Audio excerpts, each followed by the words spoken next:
السلام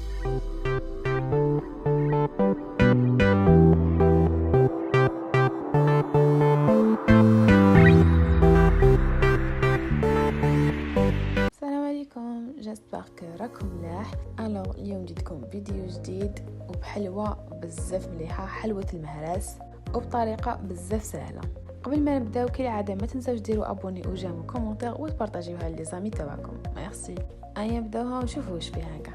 نسحقوا في الوصفه كاع 250 غرام تاع زبده، حبه بيض، صفار بيضاء، فارينه، لافاني، 2 مغارف كبار تاع نشا، 3 مغارف كبار تاع سكر ناعم، كاكاو، مغرف صغيره تاع خميره الحلوى، وقرصه ملح.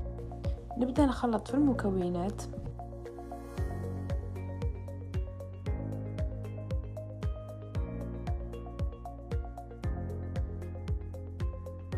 مور ما كملت خلطت المكونات، هاي لك العجينه تاعي. شوفوا القوام تاعها كيفاش يجي. هذا هو المول اللي نستعمله.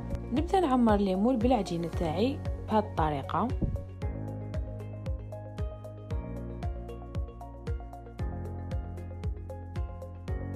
مور ما كملت عمرتهم نحكم كشعبسه ونقبهم بها ونحطهم في الكوشه على 180 درجه.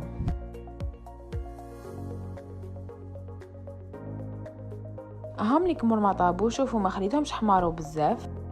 وفي الحشو جبت هديه كراميل ليكيد، شوكولا تارتيني انا نستعمل المرجان، لي غولو غوفريت، ونيمبورت كال نوع تاع مكسرات مرحي، وبابي دور. وهذا العقاش شريته في الدوغي باش نديرو في لابوردور.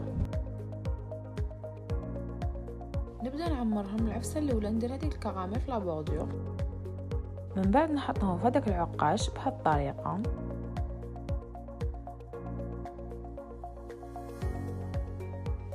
من بعد نبدا نعمرهم.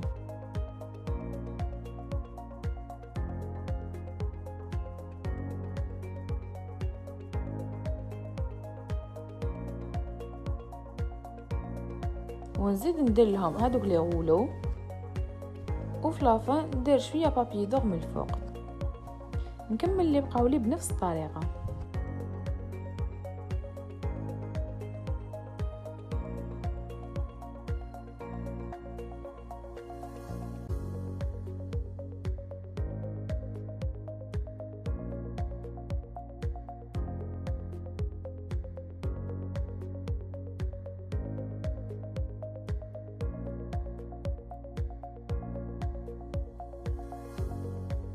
هاملي كيفاش خرجوا لي في لافان. شوفوا شحال جاو شابين بزاف بنات ثاني وطريين، وهذا كاع يتيك بطريقه سهله. شفتوا لي زيتاب كاع ساهلين. ولا هنا نكون وصلنا لافان تاع الفيديو. ان شاء الله ما نكونش طولت عليكم، ان شاء الله يكون عجبكم. واذا عجبكم كالعاده ما تنساوش تخلوا ابوني وجيمو كومونتير وتبارطاجيوها لي زامي تاعكم. ودوكا معليا غير نقول لكم بقاو على خير، ونتلاقاو في فيديو جديد ان شاء الله. باي باي.